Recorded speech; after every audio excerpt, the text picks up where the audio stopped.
Hello everyone, আপোনালোকে চাবলৈ আৰম্ভ কৰিছে আপোনালোকৰ আপোন চেনেল ইগল এডুকেশ্যন আৰু মই অভিজিত মজুমদাৰ। আজি এটা টপিক লৈ আহিছো আৰু টপিকটো খুব বেছি এডিৰ কাৰণে ইম্পৰ্টেন্ট হ'ব। ইয়াৰ ওপৰত এটা বা দুটা কোৱেশ্চন অহাৰ সম্ভাৱনা আছে। তো চাই লও এই টপিকটো যদি এটা কোৱেশ্চন আপোনাৰ আহে আপুনি যদি এডি থৈ নাহে তাৰ কাৰণে মই টপিকটো শুনতক আপোনাক বুজাই দিম। আৰু টপিক ক্লাছ 10 ষ্টেণ্ডাৰ্ড হয়, বিশেষকৈ গ্ৰেড 3 কাৰণে ইয়াত খুব বেছি ইম্পৰ্টেন্ট হয়। আৰু টপিকটোৰ নাম হৈছে ডিসটেন্স ফৰ্মুলা, যাক আমি অসমীয়াত দূৰত্ব সূত্ৰ বুলি কওঁ। তো এডিৰ দূৰত্ব সূত্ৰ বা ডিসটেন্স ফৰ্মুলাৰ ওপৰত কোৱেশ্চন আহিব পাৰে আৰু অহাৰ সম্ভাৱনা আছে। আগতে বিভিন্ন ধৰণৰ গ্ৰেড 3 পৰীক্ষাত আমি ডিসটেন্স ফৰ্মুলাৰ কোৱেশ্চন দেখিছো। ওকে, তো আমি আজি সুন্দৰকৈ টপিকটো বুজাম, টপিকটো দিলে কোৱেশ্চন বা আপোনাক দেখাম আৰু সুন্দৰকৈ আপোনালোকে ধুনীয়াকৈ টপিকটো বুজি পাব পাৰিব। ঠিক আছে, 7, 8, 9, 10 যদি ল'ৰা ছোৱালীসকলে পঢ়িব বিচাৰে, মোৰ লগত মেথছ পঢ়িব বিচাৰে, তেন্তে লখৰা আৰু গণেশগুৰি চেণ্টাৰত তেওঁলোকে আহিব পাৰে, পঢ়িব পাৰে আৰু যদি লাগে কণ্টেক্ট নম্বৰ আছে, কণ্টেক্ট কৰি ল'ব পাৰিব। ঠিক আছে, লগতে আপোনালোকে এডিআৰ কাৰণে প্ৰিপাৰেশ্যন যদি কৰে এতিয়াও সময় আছে, কাৰণ হাতত এইটো 2-3 মাহ ধুনীয়াকৈ আছে। গতিকে এডিআৰ প্ৰিপাৰেশ্যন কৰাৰ কাৰণে সময় আছে। নলবাৰী টাউন বা গুৱাহাটী, বৰমা, পাঠশালা, টিহু চবতে এডমিশ্যন চলি আছে। আপোনালোকে আহক। আৰু নলবাৰীত স্পেচিয়েল এটা মেথছৰ বেচ চলি আছে। নলবাৰী টাউনত এটা স্পেচিয়েল মেথছৰ বেচ চলি আছে। এই মেথছৰ বেচত আপোনালোকে জইন হ'বৰ কাৰণে, মোৰ সৈতে পঢ়িবৰ কাৰণে আহিব পাৰে। কণ্টেক্ট নম্বৰ আছে, কণ্টেক্ট ডিটেইলছ আছে, ফোন কৰি জনাব পাৰিব। ঠিক আছে, তো আমি ষ্টাৰ্ট কৰোঁ। তো আজি মোৰ টপিকটোৰ নাম হৈছে ডিসটেন্স ফৰ্মুলা, যাক আমি অসমীয়াত দূৰত্ব সূত্ৰ বুলি কওঁ। দূৰত্ব সূত্ৰৰ বিষয়ে আমি পঢ়িম। দূৰত্ব সূত্ৰত কি আছে, কি এনেকুৱা বস্তু আছে যিটো বস্তু আমি জানিব লাগে, শিকিব লাগে, তো সেই বস্তুখিনি আমি ডিছকাছ কৰিম। ডিসটেন্স ফৰ্মুলাৰ প্ৰথম হৈছে, ডিসটেন্স ফৰ্মুলাটো আহিছে ক'ৰ পৰা? ডিসটেন্স ফৰ্মুলাটো আহিছে কোঅৰ্ডিনেট জিঅ'মেট্ৰি চেপ্টাৰটোৰ পৰা। কোঅৰ্ডিনেট জিঅ'মেট্ৰি চেপ্টাৰটোৰ পৰা। আৰু কোঅৰ্ডিনেট জিঅ'মেট্ৰি যোনটো চেপ্টাৰ আছে, আৰু সেই চেপ্টাৰটোৰ অসমীয়া আছে স্থানাংক জ্যামিতি। আৰু সেই চেপ্টাৰটোৰ পৰা যদি আমি এটা প্ৰথমটো টপিক লওঁ, ডাঙৰ টপিক, ক্লাছ 10 ষ্টেণ্ডাৰ্ড টপিক, সেই টপিকটোৱে ডিসটেন্স ফৰ্মুলা। ডিসটেন্স ফৰ্মুলা ক'ব বিচাৰে বা দূৰত্ব সূত্ৰই ক'ব বিচাৰে, যদি এটা এনেকুৱা বস্তু, এইফালে এটা বিন্দু আছে আৰু এইফালে এটা যদি বিন্দু আছে, এইটো বিন্দুৰ পৰা এইটো বিন্দুলৈকে যিটো দূৰত্ব, সেই দূৰত্বটো কেনেকৈ ওলাব পাৰে? আমি জানো এটা এনেকুৱা চিধা লাইন থাকিলে তাক আমি স্কেলেদি জুখিছিলো, বা এনেকুৱা ফিটা মাৰি পেলাই জুখিছিলো, কিন্তু এইবোৰ ইউজ নকৰাকৈ দুয়ো চাইডত থকা দুটা বিন্দু, সেই বিন্দু দুটা চাই আমি ক'ব পাৰো এই ৰাস্তাটো কিমান দীঘল হৈ আছে। বিন্দু বুলি ক'লে তাৰ নাম দিব পাৰিম, সাপোজ এ, ইয়াৰ নাম দিব পাৰি সাপোজ বি। আৰু বিন্দুবোৰ লিখে কেনেকৈ? বিন্দুবোৰ লিখে ব্ৰেকেট আৰু কমা, হয় এনেকৈ লিখে। ওকে, ইয়াক এনেকৈ লিখে ব্ৰেকেট আৰু কমা, হ'ল। তো বিন্দুটো মই ধৰি লৈছো, ইয়াৰ প্ৰথম বিন্দুটো হৈছে x1, ইয়াৰ ছেকেণ্ডটো হৈছে y1, ইয়াৰ প্ৰথমটো হৈছে x2 আৰু ইয়াৰ ছেকেণ্ডটো হৈছে y2। ঠিক আছে, তো এইটো বিন্দুৰ নাম a আৰু এইটো বিন্দুৰ নাম b। আৰু যদি এইটো বিন্দুৰ নাম a হয় আৰু এইটো বিন্দুৰ নাম b হয়, এই যোনটো ৰাস্তা, এই ৰাস্তাটোৰ নাম হ'ব ab। আমি ab ওলাব লাগে। ঠিক আছে, তো ab ওলাবৰ কাৰণে আমাৰ এটা ফৰ্মুলা থাকিব, আৰু ফৰ্মুলাটো দেখা তেনেকুৱা, √(x2 - x1) whole square plus y2 - y1 whole square. মনত থাকিব, এই সূত্ৰটোৰ নাম হৈছে ডিসটেন্স ফৰ্মুলা, অৰ্থাৎ দূৰত্ব সূত্ৰ। এইটো কৰে কেনেকৈ? যি দুটা বিন্দু তোমাক দিয়া আছে, সেই বিন্দু দুটা যোনটো প্ৰথম ভ্যালু, ইয়াৰ প্ৰথমত কিবা এটা সংখ্যা থাকিব,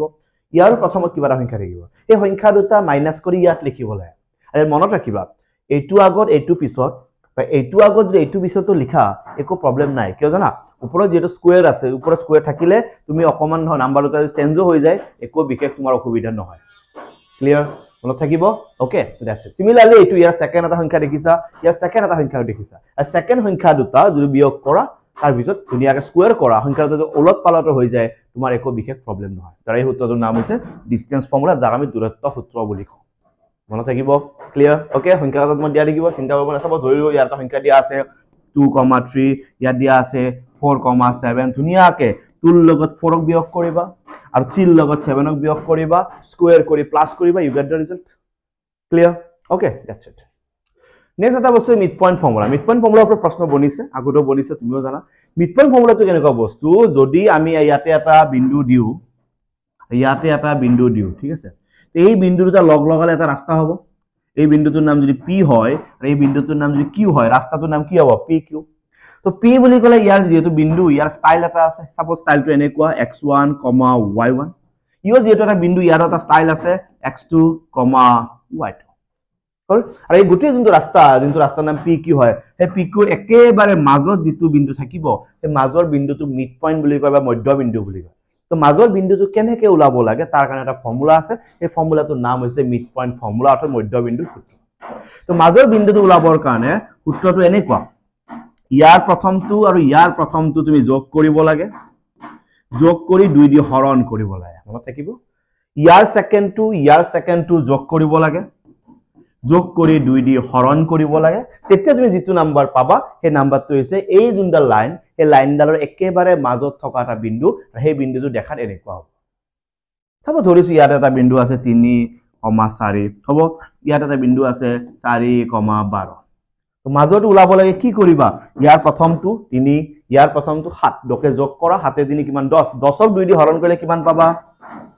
5 পাবা ইয়াৰ সেকেন্ড টু 4 আৰু ইয়াৰ সেকেন্ড টু 12 12 4 যোগ কৰিলে কিমান 16 16ক 2 দি হৰণ কৰিলে কিমান 8 the answer is 5,8 it's called midpoint here clear okay the midpoint formula মনত থাকিব হ'ব সবৰে মনত এটো লাগিব দে বিৰাট ইম্পৰ্টেন্ট তো ইয়াৰে তোমাক কেটামান কোৱেশ্চন দিছো find the distance between the following pair of point তো মেবি কৰিব পাৰিবা তিনটা আছে মই এটা লাগিলে মই কৰি দিম বাকি দুটা তুমি কৰি লবা ঠিক আছে সো এটো চোৱা ইয়াৰ দুটা মানে কি লাগে ডিসটেন্স তো সূত্ৰটো কি আছিল সূত্ৰটো আছিল যে প্ৰথম দুটা স্কয়াৰ কৰিব লাগে প্ৰথম দুটা মাইনাস কৰি স্কয়াৰ ইয়াৰ প্ৰথমটো কোনি আছে 2 আৰু 4 হয় 2 আৰু 4 ক 2 - 4 লিখিব পাৰা 4 - 2 লিখিব পাৰা মই লিখিছো 4 - 2 হল মাজৰ আছে প্লাস আৰ সেকেন্ড টু ইয়াৰ সেকেন্ড আছে 3 ইয়াৰ সেকেন্ড আছে 1 3 - 1 ও লিখিব পাৰা 1 - 3 ও লিখিব পাৰা বা 3 - 1 লিখিছো তোমৰা ইজি হৈ গৈছে এটা দেখিছা প্ৰথম দুটা মাইনাস কৰা যাক আগত লিখা মই 4 টু ডাঙৰ কাৰণে 4 - 2 লিখিছো 1 আৰু 3 1 - 2 লিখিব পাৰি 3 - 1 ও লিখিব পাৰি কি আনসাৰ ওলাব ঠিক আছে তাৰ ধুনিয়াকে 4 ৰ পৰা 2 গলে কিমান 2 স্কয়াৰ 3 ৰ পৰা 1 গলে কিমান 2 স্কয়াৰ या 2 স্কয়াৰ মানে কি 2 2 যা 4 ইয়াতে কিমান 4 4 + 4 মানে কিমান 8 এটো आंसर ওলাই গল আৰু এই आंसरটো অলপমান ভাঙিব পাৰা কেনেকে এইটো কেনেকে লিখিব পাৰি 2 * 4 লিখিব পাৰি আৰু 4 টো বাহিৰত আহিলে কি হয় 2 হয় ভিতৰত কি লিখিব 2 आंसरটো এনেকৈ লিখিব পাৰা যদি অপচনত থাকে আৰু এনেকৈ লিখিব পাৰা অপচনত যদি থাকে আজি ভাবা এটো কোৱেশ্চন ৰেটশিট কিয় আহিব নোৱাৰে তো ইমান ডাঙৰ বস্তু এটো যাক ডাঙৰ বস্তু নহয় এটা লাইনৰ বস্তু মুখে মুখে ওলাব পাৰে তো এটো ৰেটশিট কিয় আহিব নোৱাৰে অফ কোৰ্স আহিব পাৰে কেৱল তুমি ভাবি লৈছা আহিব নোৱাৰে পঢ়া নাই তুমি দেখা নাই that means তুমি পঢ়া নাই তুমি মিনিং নক তুমি পঢ়া নাই কাৰণে পেপাৰ নিদিব এনেকৈ হ'ব নোৱাৰে তুমি পঢ়া নাই ক্লাস 10 স্ট্যান্ডাৰ্ড বুলি সিলেবাসত মেনশন কৰা যেগুলো ক্লাস 10 ৰ ভিতৰৰ এটা টপিকত তুমি এৰি থৈ না যাবা এটা টপিকত তুমি এৰি থৈ না যাবা মই এইটো কথা কৈছো এটা টপিকত তুমি এৰি থৈ না যাবা ক্লিয়াৰ বাকি দুটা কৰি পেলাই কমেন্ট ডাউন কৰিবা question number 1 or 2 and 3 clear if the distance between the point x, -1 and 3, 2 is 5 তো এইটো চোৱা এই দুটাৰ যদি ডিসটেন্স ওলাব যাও ডিসটেন্সটো আমি কিমান পাম বুলি কৈছে ডিসটেন্সটো 5 পাম বুলি কৈছে সো আমাৰ মতে ডিসটেন্স ওলালে কেনেকৈ ওলাম আমি আমাৰ মতে ডিসটেন্স কেনেকৈ ওলাই প্ৰথম দুটা হয়নে নহয় ইয়াৰ প্ৰথমটো x তাৰ প্ৰথমটো 3 তো আমি কি কৰিলো হয় আমি কৰিলো হয় x আৰু 3 ক বিয়োগ কৰি হোল স্কয়াৰ কৰিলো হয় তাছত কি দিলু হয় যোগ আমি যদি ওলাব গলো হয় তাছত কি কৰিলো হয় সেকেন্ড দুটা তো সেকেন্ড দুটা মানে কি -1 আৰু -2 হোল স্কয়াৰ আমি এনেকৈ ওলালো হয় কিন্তু এনেকৈ যদি ওলাও তেতিয়াও आंसरটো কিমান পাম বুলি কৈছে आंसरটো আমি 5 পাম বুলি কৈছে হল এতিয়া এই ৰুটবাৰডাল আমি বাৰে বাৰে দি নাথাকো কাৰণ ৰুটবাৰডাল যদি গুছাই দিব পাৰে কিন্তু সাবধান দে এনেকৈ কিন্তু কাটি নিদি বহুতে আৰু নিজে নিজে ফৰ্মুলা ওলাই দিয়ে প্ৰবলেম হেতুৱে আমি বুজাব চেষ্টা কৰো বেসিক কনসেপ্ট দিব কিন্তু কিছুমান নিজে ফৰ্মুলা ওলাই দিয়ে কেনেকৈ ফৰ্মুলা জানা এডাল কাটি দিও মই কোৱা নাই কত এনেকৈ কাটিব পাৰি বুলি এনেকৈ কাটিব পাৰি যদিহে বস্তুটো এনেকুৱা ষ্টাইলত থাকে অকলে আছে যদি এনেকৈ প্লাস থাকি যায় ন তেতিয়া নোৱাৰিবা কাটিব মাজত যদি প্লাস মাইনাস থাকে তেতিয়া কাটিব নোৱাৰিবা বুজি পাইছা ন মই কি ক'ব বিচাৰি আছো বুজি পাইছা ওকে তো ইয়াৰ যদি এডাল তুমি উঠাব বিচাৰা উঠাব পাৰা কাৰণ এটা নিয়ম আছে √(x = 2 হয় ইয়াৰ পৰা যদি √এটা উঠাব লাগে উঠাই দিবা কিন্তু এই যদি 2 আছে 2 টোৰ ওপৰত কি বনি যাব স্কয়াৰ বনি যাব এই মেথডটো এপ্লাই কৰিব পাৰা ঠিক আছে এই মেথডটো তুমি এপ্লাই কৰা তো ইয়াতে চোৱা ইয়াৰ যদি আমি √এটা উঠাই দিও এইফালে যোনটো 5 আছে 5 টো কি বনি যাব 5 স্কয়াৰ মানে কি বনি যাব 25 ঠিক আছে ইয়াৰ বৰ্তমান √ডাল নাই ইয়াত কি দেখিছা a - b whole square a - b whole square মানে কি a square plus b square মানে 3 স্কয়াৰ মানে কিমান 9 -2ab মানে কি 2 into a মানে হৈছে x into b মানে হৈছে 3 that means কিমান 3 2 গুণ 6 লগত আছে x ওকে প্লাস মাইনাস দুটা মাইনাস এটা টোটাল মাইনাস কিমানটা তিনটা উপৰত কি আছে স্কয়াৰ তো কি হ'ব -2 স্কয়াৰ কৰিলে প্লাস দিব না লাগে 3 টো স্কয়াৰ কৰিলে কিমান 9 ক্লিয়াৰ ইয়াতে থাকিব x স্কয়াৰ প্লাস এটা কাম কৰা এখনি আকলে যোগ বিয়োগ কৰি লোৱা এখনি আকলে যোগ বিয়োগ কৰি লোৱা কেনেকুৱা -6x টো থাকিল +9 কিমান হ'ব 18 কিমান 18 +18 সেইফালে কি আহিব 25 টো কি হ'ব বিয়োগ বুজি পাইছা ন এটো ন আৰু এটো ন যোগ হৈ আছে 18 হ'ব 25 টো এইফালে পাইলে বিয়োগ হ'ব তো দটা ডাঙৰ কোনি হৈ গল 25 হৈ গল তো 25 আগৰ কি আছে বিয়োগ আছে দটা চিন যদি বেলেগ কৰা এইফালে 5 6 7 ইয়াত কি থাকিব 7 d equal to কিমান 0 এটো হৈছে কোৱাড্ৰেটিক ইকুৱেশ্যন দ্বিঘাত সমীকৰণ ইয়াক সমাধান কৰিব তুমি যদি নাজানা তুমি জানিব লাগিব কেনেকৈ সমাধান কৰে জানা x স্কয়াৰ এই যোনটো 6 6 ৰ জায়গাত এনেকুৱা দুটা সংখ্যা লিখা যি দুটা সংখ্যা যোগ বিয়োগ কৰিলে 6 হয় পূৰণ কৰিলে 7 হয় এনেকুৱা কি সংখ্যা আছে যাক যোগ বিয়োগ কৰিলে 6 হয় পূৰণ কৰিলে 7 হয় তো যেকে তুমি জানা 7 - 1 মানে কিমান 6 আর 7 * 1 মানে কিমান 7 এটা সিম্পলিফাই করা okay x square minus 7 into x that means 7x minus a minus a plus 1 into x that means 1x লগত আছে minus 7 equal to 0 ওকে ধুনিয়াকে বাকিখিনি কৰিব পাৰিবা এতিয়া কাৰণ মই তোমাক কোৱাড্ৰেটিক ইকুৱেশ্যন শিকাইছো তুমি নকবা কি বস্তু তুমি কোৱাড্ৰেটিক ইকুৱেশ্যন শিকাইছো তলত যোৱা ভিডিঅত যোৱা কোৱাড্ৰেটিক ইকুৱেশ্যন আছে চাই লোৱা যদি এইটো বস্তু বুজি পোৱা নাই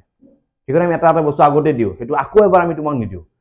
কাৰণ তুমি চোৱা নাই তুমি যোৱা এতিয়া যোৱা কোৱাড্ৰেটিক ইকুৱেশ্যন এইটো যদি বুজি পোৱা নাই ভাবিছা কেনেকৈ কৰিছে আৰু বুজি পোৱা তৰা মতে পোৱা নাই এতিয়া যোৱা কোৱাড্ৰেটিক ইকুৱেশ্যন বুলি টপিক এটা আছে টপিকটো যোৱা চোৱা চেক কৰা বুজি পাবা হল আৰু হেতু ভিডিও চাই পেলাই তুমি আনসাৰটো নিজে ক'ব পাৰিবা ইয়াৰ আনসাৰটো কিমান ওলাব ইয়াৰ পৰা x ৰ ভ্যালুটো কিমান ওলাব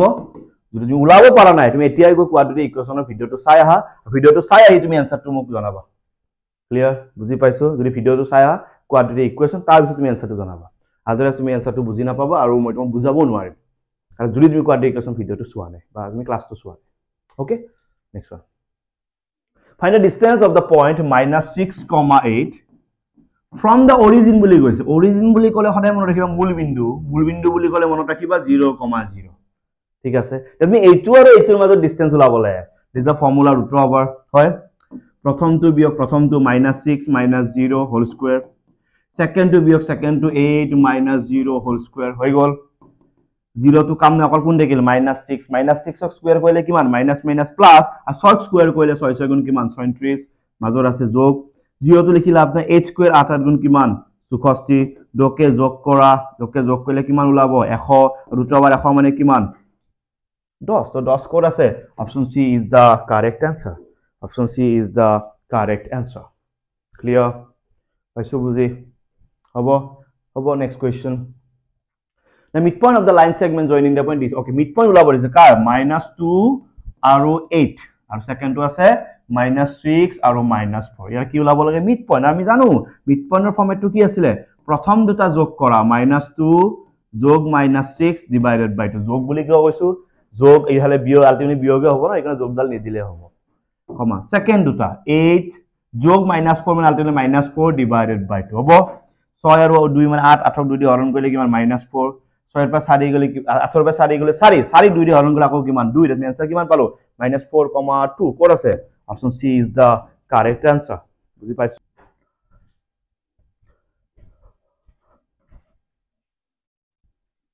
নেক্সট কোয়েশ্চন কৰিম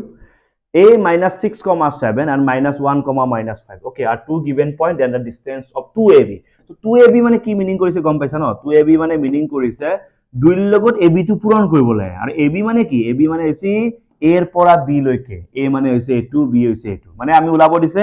2 into root over this one মানে ডিসটেন্স ফর্মুলা ab ইউজ কৰিম আৰু লগত কি পূৰণ কৰিম 2 পূৰণ কৰিম ইয়াৰ প্ৰথমটো মানে -6 -1 হোল স্কয়াৰ হল কি -1 নহব কি হ'ব +1 কিয় প্ৰথমটো মাইনাস প্ৰথমটো আছিল তো প্ৰথমটো মাইনাস সেকেন্ডটো তো মাইনাস মানে কি বনি যাব প্লাস বনি যাব ক্লিয়াৰ আকৌ সেকেন্ড টু